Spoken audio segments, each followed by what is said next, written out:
Well, good morning. I am Karen with Veronica's Dreams Tarot and Coaching. So, this reading is for Pisces Sun, Moon, Rising. We are going to take a look at what you accept, or what you invite into your life, what you accept, what you deny, and tools for each one of those areas. This is a reading for end of May, beginning to the end of June. I can't believe that I'm saying that already. It's end of May. Um, this is a general reading. It may or may not resonate. These can be kind of tough readings as well because we're taking a look at our inner workings and kind of having to fess up to stuff a little bit. I'm using the Runik Tarot today. Also, I do personal readings. The link to my website is in the description. So give me a couple seconds here and let's really get into the energy for Pisces. For Pisces. Okay. What does our Pisces need to know today? Give me one sec.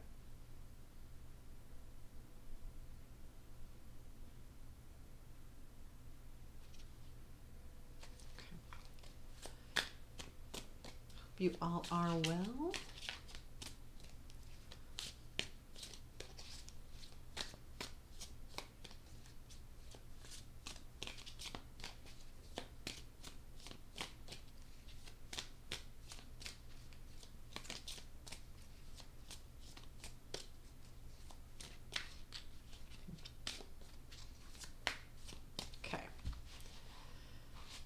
Okay, three. What we invite into our life. 3 cards. Wheel. The Devil. King of Pentacles. What we accept. High Priestess. The Moon. And 8 of Swords. What we deny. 3 of Swords, Hierophant, and 10 of Pentacles. Tools for what we invite. Ace of Wands. Tools for what we accept.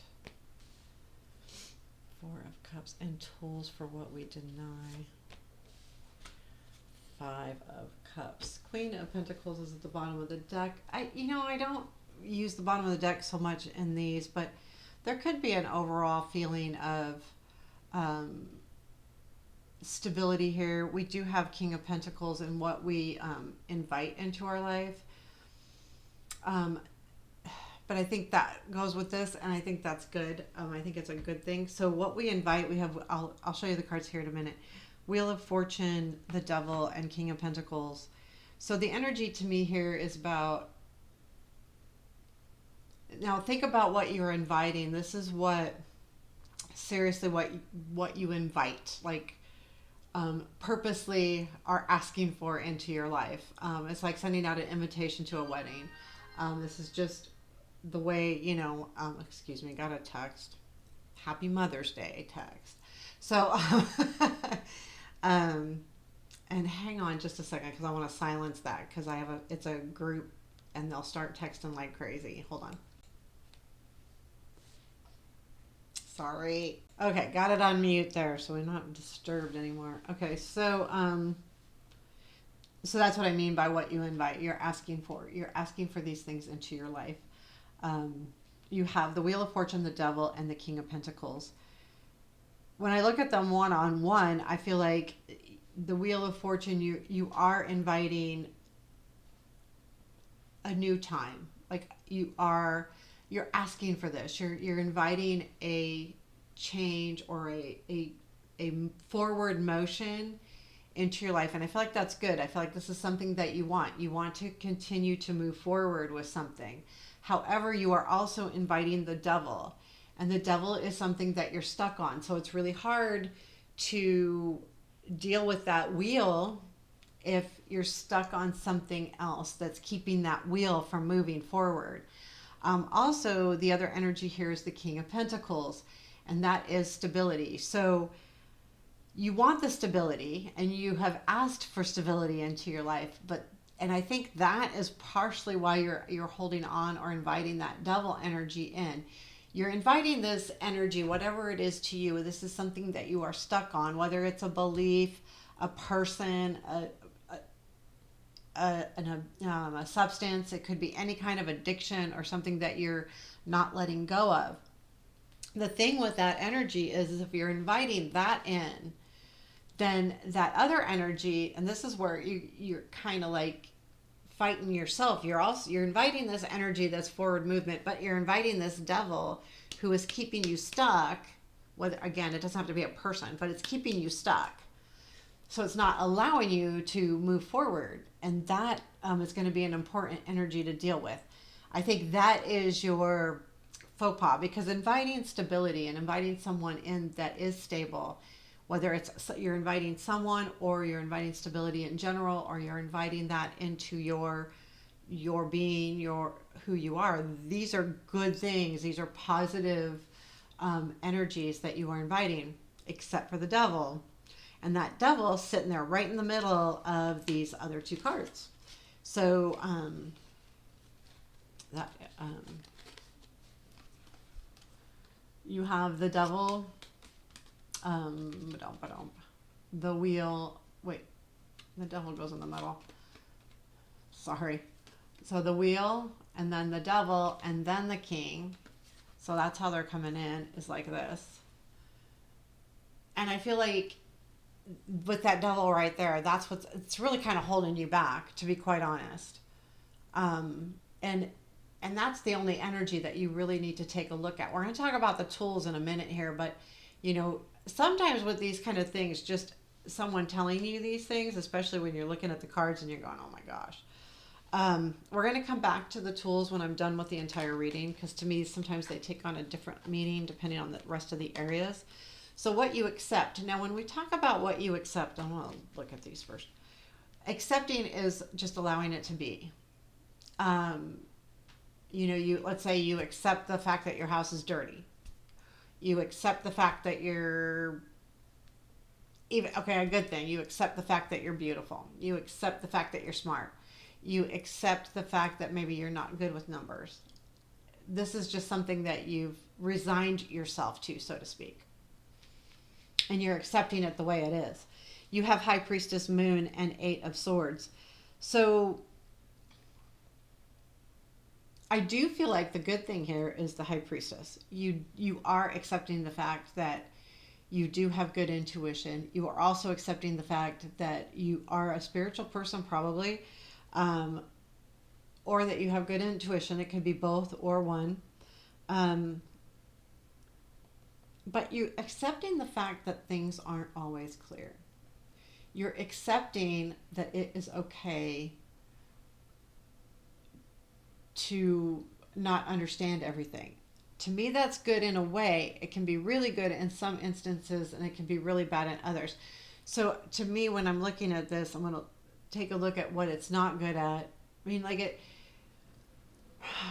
you're not going to always know all the answers, and that's okay. None of us do. But you're accepting the fact that it's okay for things not to be clear. And when I say that, I mean, let's say at work, you're given a project and they aren't clear on the expectations, and you're just being okay with the fact that it's not clear. You've accepted it. You've resigned to the fact that this person just can't be clear. Instead of taking it to the next step and saying, hey, I need more clarity on this. I need to have further explanation. That's the thing that you're accepting. It's not that, because a lot of things aren't as they seem, but you're accepting the fact that it's okay to be unclear. It's okay to be shadowy. It's okay to be, and it's not always. It's just not. Again, it's a pinpointed area. You're also accepting the fact that you're stuck, and you've allowed that to be okay. Your words, I'm stuck. I'm not going anywhere. I feel like this is career or love, either one, or personally, you're just stuck, and you've resigned to that fact, and you just think, okay, I'm stuck. That's it. That's all there is to it. and you're not opening up to that. And that's partially the moon as well. Like the moon not being clear, you're not being clear. So you're resigning to the fact that you're stuck, and you're resigning to both of those situations instead of saying, you know what? I need more explanation. I need to understand this so I can get unstuck, because it will open up a new area for you. And being accepting the fact that you're stuck, you're not going to ever do anything about it. If you're not going, you have to take positive energies. You have to take some kind of steps to get out of this energy. It's just not going to happen by osmosis. Even though you're accepting the fact that maybe it will with the high priestess, there's some little bit of that there going on too. That maybe you know that you feel like the divine will change things, and the divine will, but you need to also show effort. You know, I mean, if you're just saying, okay, I'm stuck in this job, or I'm stuck doing this job, or I'm stuck in this position, or I'm stuck with this person, or I'm stuck in this house, and you just say that and you don't do anything about it, then you're stuck. You know, the tools are going to talk about that, and but I think, like, you know, honestly, we could take a look at that and give all kinds of tools to how to get unstuck, but it doesn't happen instantaneously. And I'll be honest with you, I have felt like this in my past a lot, and I can identify with allowing myself to be stuck. So it's not an easy thing to bypass, because once you feel that way, and if it's been any length of time, it's hard to unstick. So we'll talk about that in a second too. So what you are denying into your life, and these are hard, you know, because there has some. So Three of Swords here, and I'm going straight to this guy. You're denying that something hurt you and that you were hurt. You haven't. You haven't admitted this yet, whether it's to yourself, I think to yourself, or others, or both. You just haven't admitted how much something hurt you, and you're denying that pain in your life. And that's okay to some degree, but it will stay here in this position until you deal with it. You know, it's like one of those things that it's like, you know, I gotta admit this. I gotta say, yeah, that hurt. Yeah, that sucked. Yeah, that person hurt me, or yeah, I'm disappointed. Otherwise, you're just kind of, you know, it doesn't go anywhere. Nothing. It doesn't ever go anywhere. And then you have the Hierophant, and I feel like there is this commitment level for you that you're denying too. And I think that goes back to what you accept, and that's the being stuck. You're not going to commit to something to get you out of this rut, and you're denying that you need to commit to it. I don't think this is a denying a commitment to a person. It's denying commitment of what you need to do next steps, whether it's in job, love, whatever. And the other thing here is Ten of Pentacles. That kind of feels a little odd to me, that I think you're denying that you have a home. And when I say that in general, no, yeah, I'm sure you have a place to, you may or may not have a place to stay, I don't know. But if you do have a place to lay your head, you're denying that it is,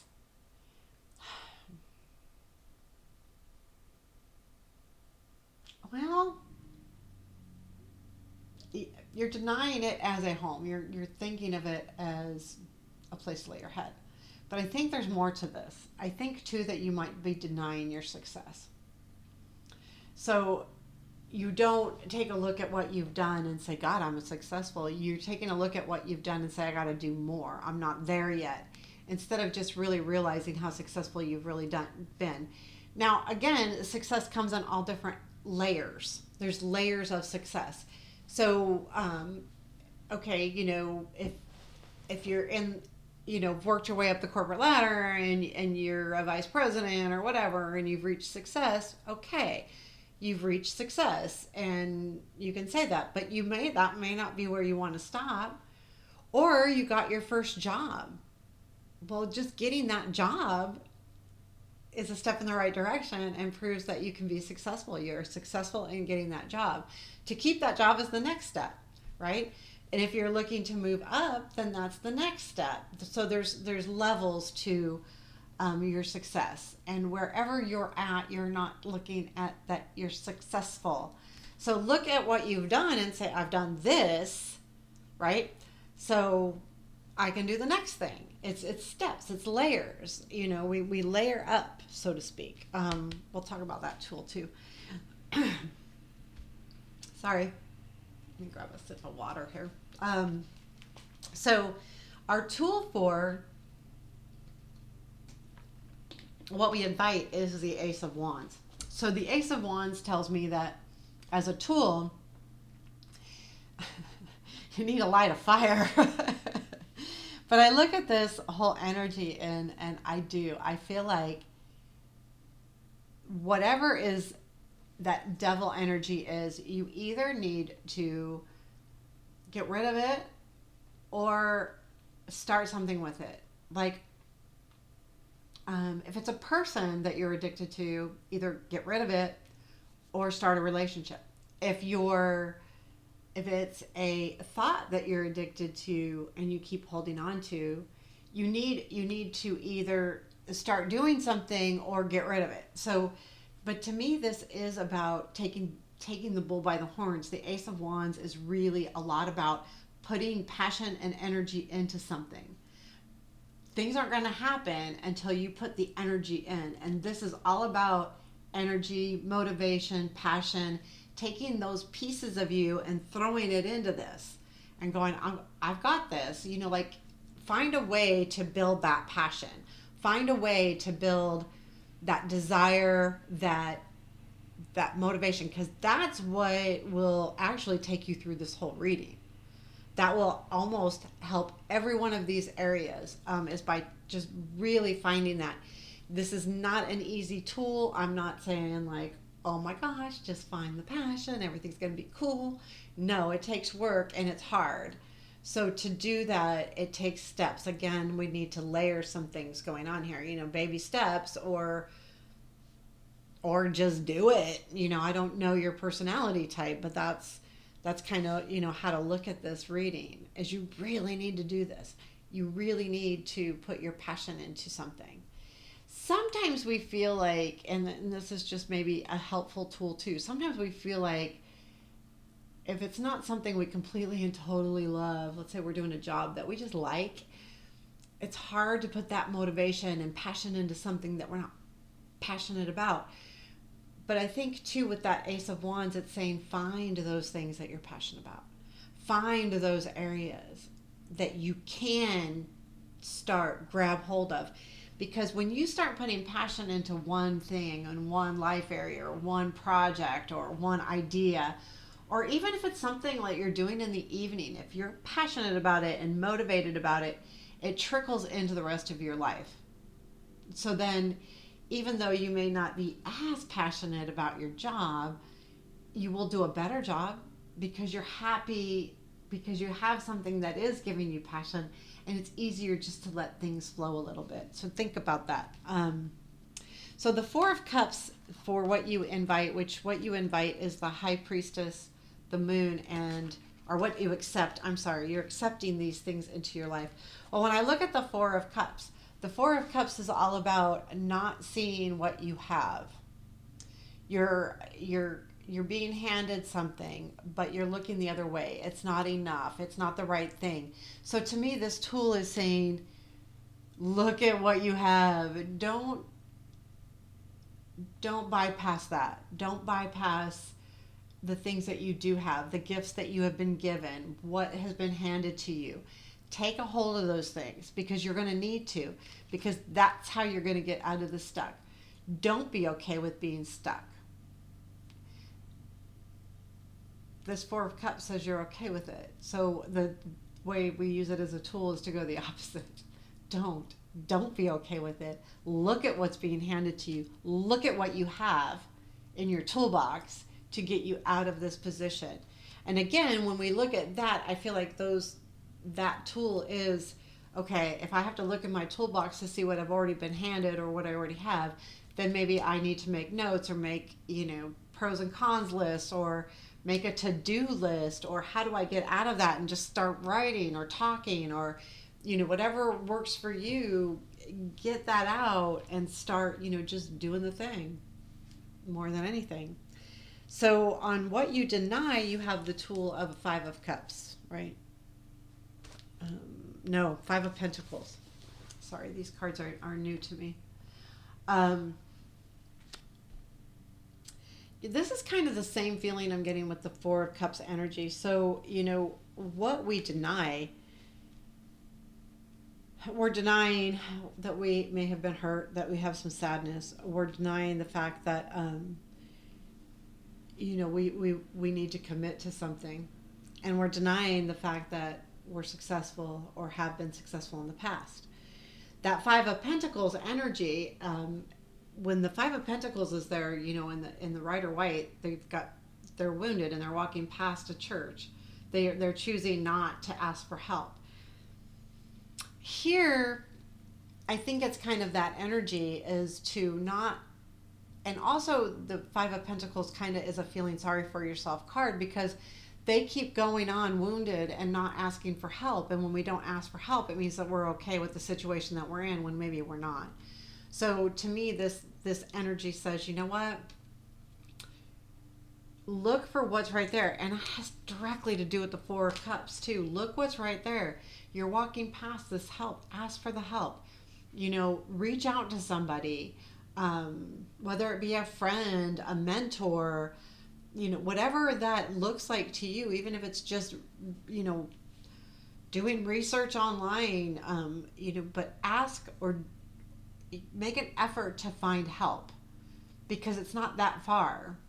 And I'll bet it's right around the corner or right in front of your face, actually, because that's usually the way it is when we don't think we have help. It's usually like right there, right in our midst. So, yeah, Pisces, there you have it. So this is an unblock, uncross spread that I have Mercury Magpie Tarot. This is her spread, and she actually was my reader at one time and would do these for me all the time. I really liked them. So there you have it. I hope you like that. Please hit the like button. Give me a comment on what you think and how you felt about the reading. And have a beautiful day, evening, or just a beautiful time. Thanks.